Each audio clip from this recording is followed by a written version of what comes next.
নাহে অত্যন্ত মদাহিত যিটো অৱস্থা আজি দেৱহূতি মাৰ মাধ্যমেদি আমাকো কৈছে যে লুকাই তোমাৰ সমস্তও যদি কৃষ্ণ প্ৰেমৰ প্ৰেমিক হৈ যাব পাৰা অতি মধুৰ মদ্যপান কৰা মদাহিজনে তেনেকে লজ্জা এৰিলে তুমিও তোমাৰ দেহৰ লজ্জা তুমি এৰিব পাৰিবা আৰু তেতিয়া তুমি কি কৰিব পাৰিবা একমাত্ৰ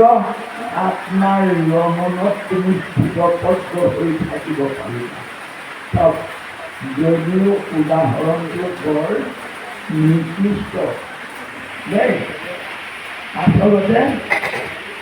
এজন অত্যন্ত মদাহীয়ে ক্ষতিগ্ৰস্তখন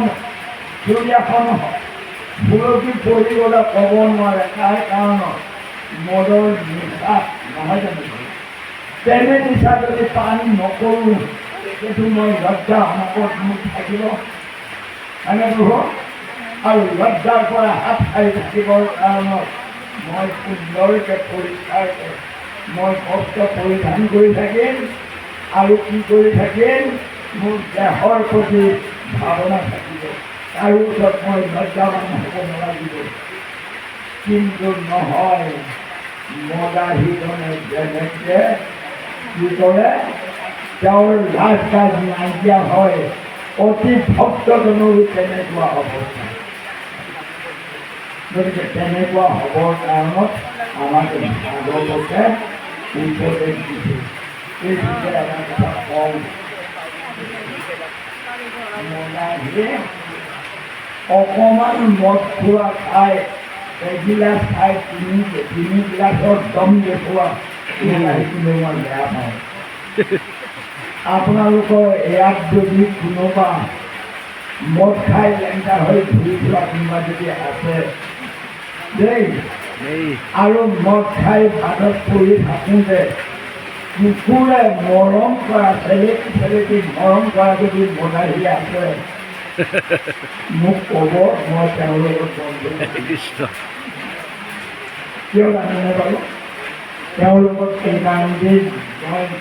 বন্ধু পাতি তেওঁৰ মাত্ৰ এটাই ধান্দা কেনেকৈ মই পিব হয়নে বাৰু তাৰ পৰা অন্য ধান্দা একো নাই আৰু গতিকে তেওঁ সেইটোতে যেতিয়া মজবুৰ হৈছে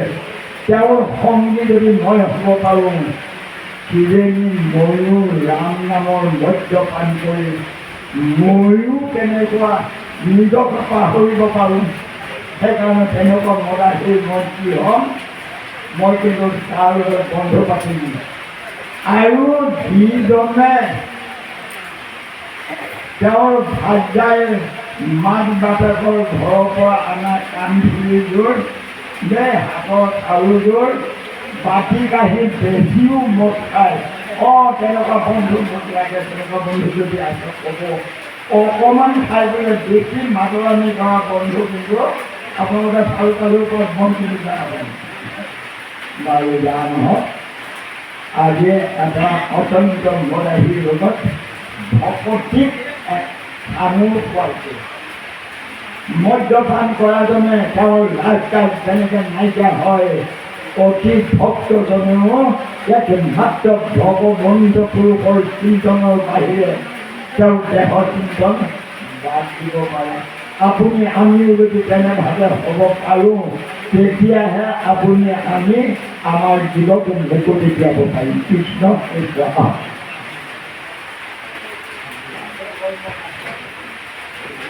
ওই রামা পাশে করম নাক ভইলে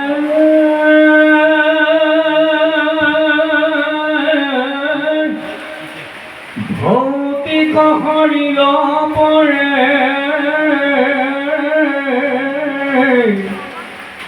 তেবে যোগী ব্রহ্ম তমিল